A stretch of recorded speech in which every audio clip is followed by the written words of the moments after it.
Akron Public School students. I'm Mrs. Ridgway, and I'm the Library Media Specialist at Miller South School for the Visual and Performing Arts. I have been a librarian for many years now, and before that I was a classroom teacher. So I've been in education for about 25 years, and every once in a while I run across a really great book. So today I'm going to share with you Ban This Book by Alan Gratz. Alan Gratz is a famous author, and he's written other books called Allied, Grenade, and Refugee. So if you like this book, maybe you'll like some of his other ones as well. So today I'm going to read to you from a chapter called The Banana Room. Hope you're not in trouble. That rat thanked Trey. He knew I was in trouble because he was the one who ratted me out. Hope you're not in trouble. Ha, very funny, Trey. I was right where he wanted me to be, walking the long march of death with Jeffrey Gonzalez to the principal's office. I sucked on my braids. The more I thought about it, the madder I got at Trey. So what if I have a bunch of banned books in my locker? I'm not breaking any rules, Trey. That's what I should have said to him. Just because your mom took them out of the library doesn't mean I have to take them out of my locker. I didn't do anything wrong, Jeffrey said. I jumped a little, surprised to hear him say what I was thinking.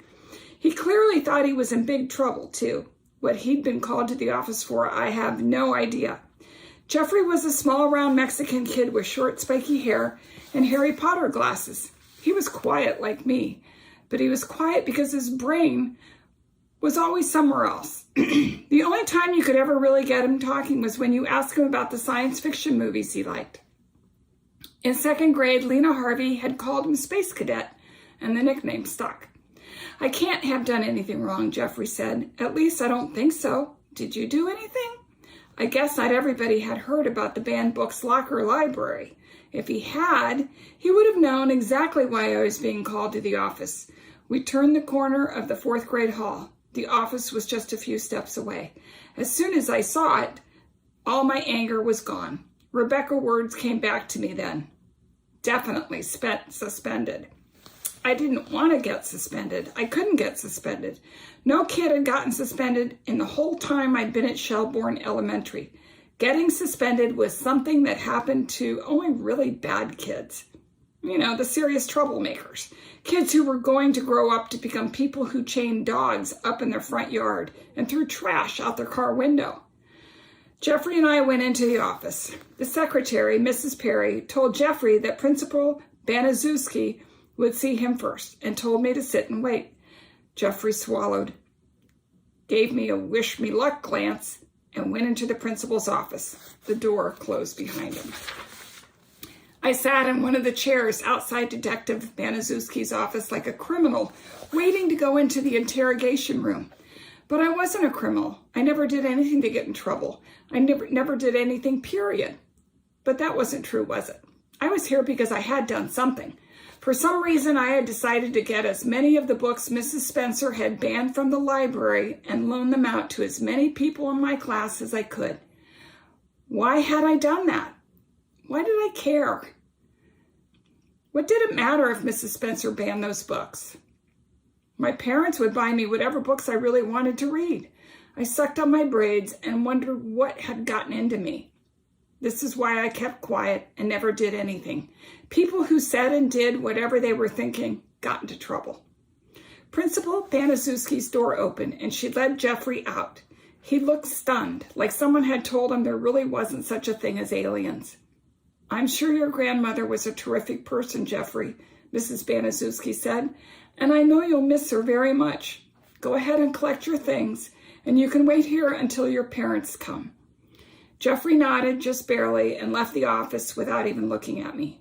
Miss Olinger, Principal Baniszewski said, gesturing for me to join her in her office. Any doubt I might have had about why I was called to the office was officially gone.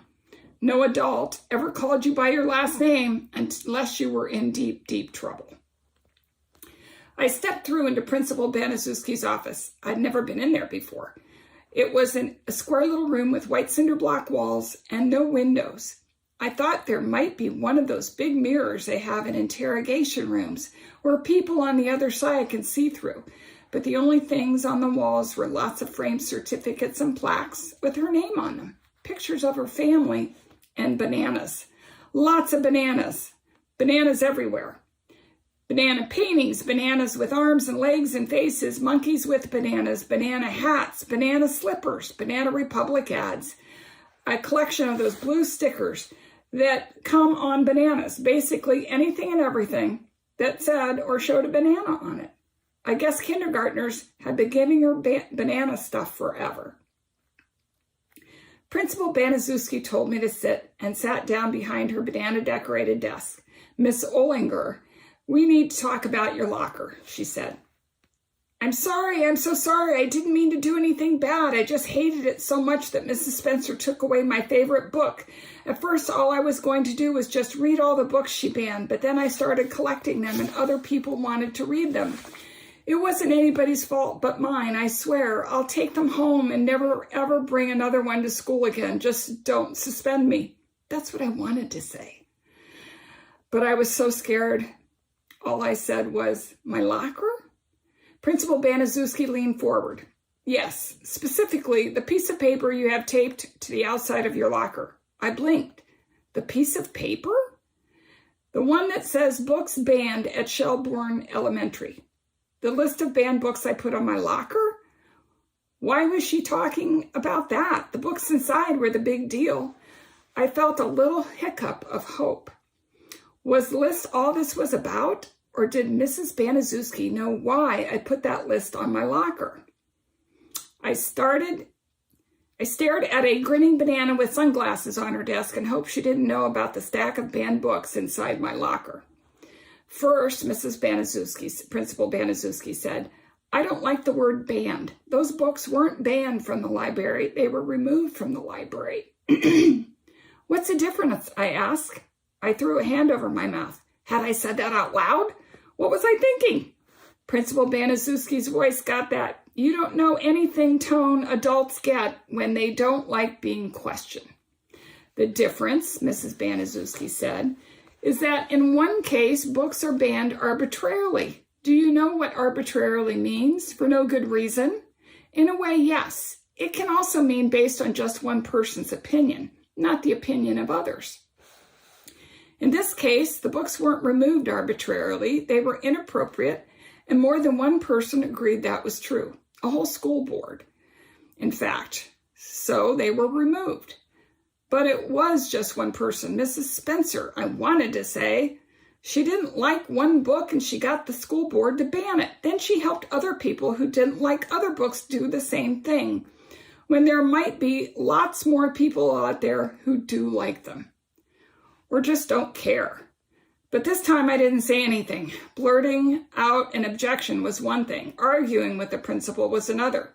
Still, I didn't see what the difference between banning and removing was. Either way, kids could not read the books. And that's what I remembered why I started the BBLL in the first place. Good books shouldn't be hidden away. They should be read by as many people as many times as possible. But that wasn't exactly true. It wasn't just good books that shouldn't be hidden away. It was all books. Any books. It didn't matter what they were about or whether I liked them or Mrs. Spencer liked them or the school board liked them. I was lucky. My parents would buy me any book I wanted if I asked them to, but not everybody's parents would do that. Not everybody's parents could do that. That's what libraries were for, to make sure that everybody had the same access to the same books everyone else did. That's why I started the Banned Books Locker Library. And that was why I was going to get every last book Mrs. Spencer had banned, even Captain Underpants. I think it's the same thing, I said out loud. My voice got a little shaky as I spoke, but I kept going, banning and removing. Either way, people can't read them, and that's all that really matters. Principal Baniszewski took a deep breath. Regardless, she said, the school board is the ultimate authority here, and they've made their decision, and the books have been removed. There's no reason to go advertising it. If there's nothing wrong with it, why do you care if anybody finds out? I wanted to ask her. I didn't say it, though. I'd said enough already. But as I thought it, I realized I could be asking myself the same question. If there was nothing wrong with the BBLL, why was I keeping it a secret? I blushed feeling guilty about the BBLL all over again. So Principal Baniszewski said, "You'll take it down by the end of the period." It wasn't a question. This chapter sort of sums up what this book is about. A little girl who decides to do something and take some action when books are banned from her library. But it's really about a broader problem in America and other places as well. It's that maybe one person doesn't like a book and they decide that maybe this book shouldn't be on a library shelf, especially a school library shelf. And that's really not up to them to decide. Libraries hire librarians like myself who are well-versed in how to pick books that children should be reading. So if people don't like them, they don't have to check them out. They don't have to buy the books or check them out from a public library. But they can't make that decision for other people. We wouldn't be a democracy. So remember this book, Ban This Book by Alan Gratz. And remember his other titles as well. And have fun reading it and have a great day and keep reading. Thanks so much. See you soon. Bye-bye.